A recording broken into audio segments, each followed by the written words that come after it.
been a tough year. For everyone, I'm sure. I guess I should count myself lucky. I've been able to continue working safely and from home for the entirety of the pandemic so far. Neither I nor my wife got severely sick. My family made it through, though not without some pretty big scares. In many ways, I've been blessed, but that doesn't mean it's been easy.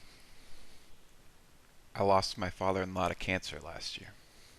For a time, I was so worried about my wife and her family, I didn't ever take time to stop and consider how much that affected me. It wasn't until the funeral, when I stood up to say a few words, that it hit me. Someone I cared about was gone. That was a feeling I hadn't had to feel for a long time. It's so pervasive. Last year, I spent a lot of time thinking about discipline. I've always admired discipline, particularly self-discipline, because it was something I never really felt like I had much of. Last year, I theorized that maybe discipline wasn't something you had or didn't have, but maybe it was like a muscle, and the more that you worked out that muscle, the easier it became. At the same time, I began working out regularly, and so began working on muscle, both physical and mental, in earnest. I started reading again and getting better at my job. Without the distraction of going outside of my house for anything other than necessities, I found a sort of focus, really got into a rhythm. It wasn't until my dad went into ICU with COVID, one of those aforementioned scares, that I realized how important that rhythm was.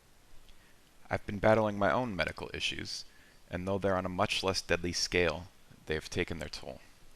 In addition to the usual things I've learned to deal with, like depression and anxiety, I've been dealing with physical problems that, until recently, I didn't know how to deal with. For the last 3 years, I've been experiencing intermittent, extreme chest pain. It started back in 2018, and the first few times that it happens, I went to the emergency room because I believed I was having a heart attack or something similar. During that span of time, I've seen many doctors, from my family practitioner to a gastro specialist to a heart specialist, back to the family practitioner, a chiropractor to a rheumatologist to spine and joint pain specialists to thoracic surgeons, and finally back to spine and joint pain specialists. My diagnosis changed from costochondritis to anxiety to heartburn, back to costochondritis, to a broken sternum, and now back to an unknown. It has been exhausting. I finally have a way to deal with the pain, but it's a problem that I still don't know the cause of, and it feels like I'm just treating symptoms rather than doing what I would do if I was at work, which is root cause analysis. It's something that's interrupted my rhythm, my flow, my discipline, and honestly, it's made 2021 harder for me than 2020 ever was. But that's enough doom and gloom for now. I think I'd like to move on to the more recent and more positive happenings in my life. Maquoketa Caves 2021! Should have done that. Ah! Ah! Tiffany, I made this video partly for me, to get things off my chest and to reflect on how I've been feeling and doing, but I also made it partly for the people around me. One thing I've never been very good at is initiating conversations with others. I do my best to try and keep up with people, using tools like Facebook to check in on their lives, but I'm not always the best at letting people know what's going on in my life. So this is me trying to remedy that, in a way. This month, on May 1st, I was able to get my second dose of the Pfizer vaccine, which was like getting a huge weight lifted off of my mind. It felt like I'd been carrying around this heavy and awkward thing, and I was finally able to set it down and move about freely, which has been great. As you can see by all the beautiful footage playing on the screen in front of you, I've continued to try and get more active by hiking. It's something that gets my wife and I out of the house and doing something that feels good, When we weren't vaccinated, it was a way for us to do something without feeling like we were being irresponsible and putting people at risk. Now that we are vaccinated, it's something that we can do with friends and family to catch up and spend time together, something I think that we've both been sorely missing. I've been trying to read more again in the last year. Some highlights include the unabridged version of Moby Dick. For those wondering, I think I would recommend the abridged version.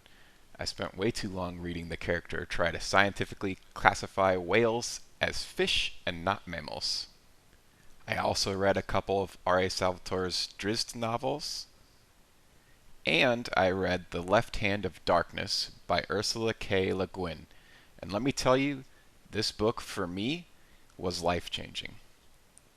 The premise of the book is a human from a confederation of humans in outer space is trying to bring another planet of humans into the fold in order to trade knowledge, culture, etc. Except that this particular group of humans evolved in such a way that they are essentially genderless and sexless, except for a few days each month in which they enter chemering, or a sexual state. And they take on one of the two sexes, sometimes interchangeably, depending on who or what is around them, in order to become sexual beings.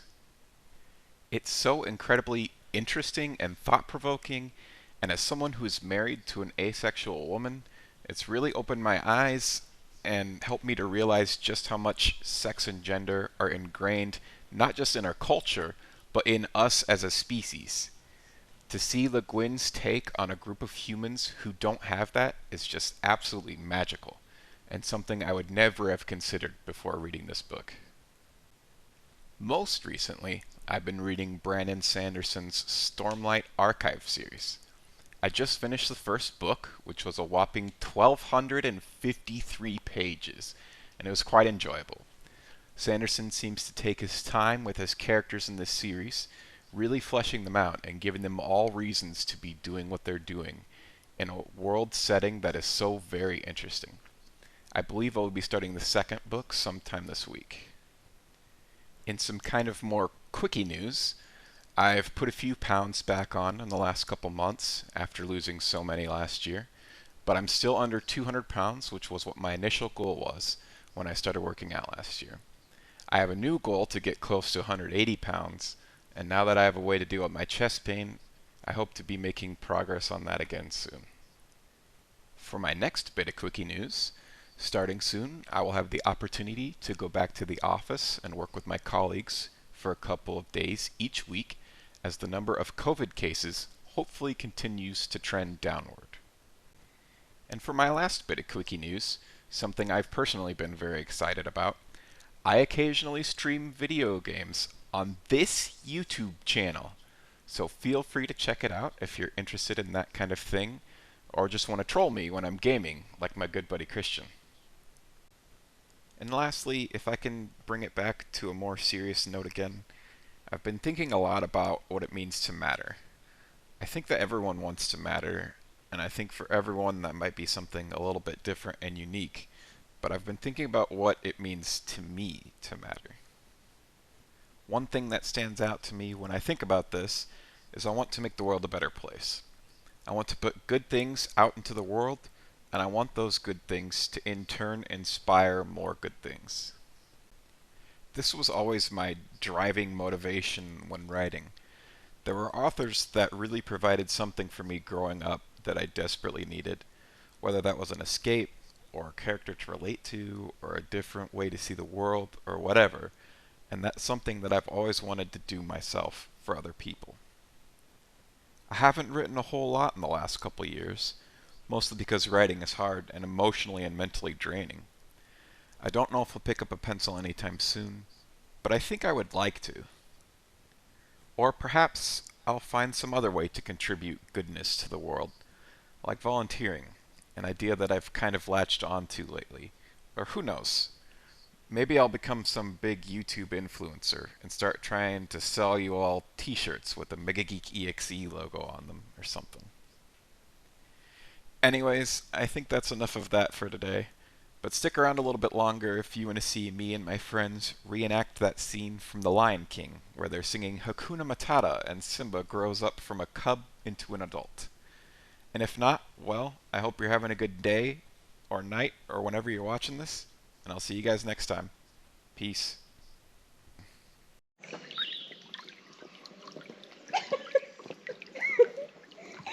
Why?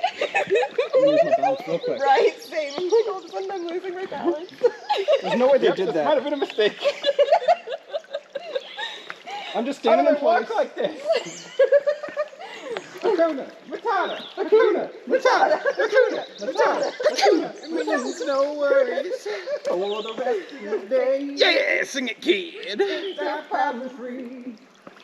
Their lives to be. Hakuna Matata.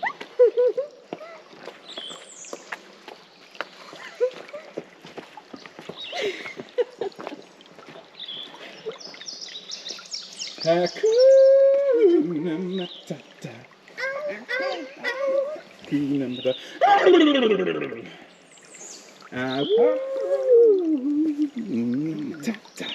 Hakuna Matata. Ta-ta.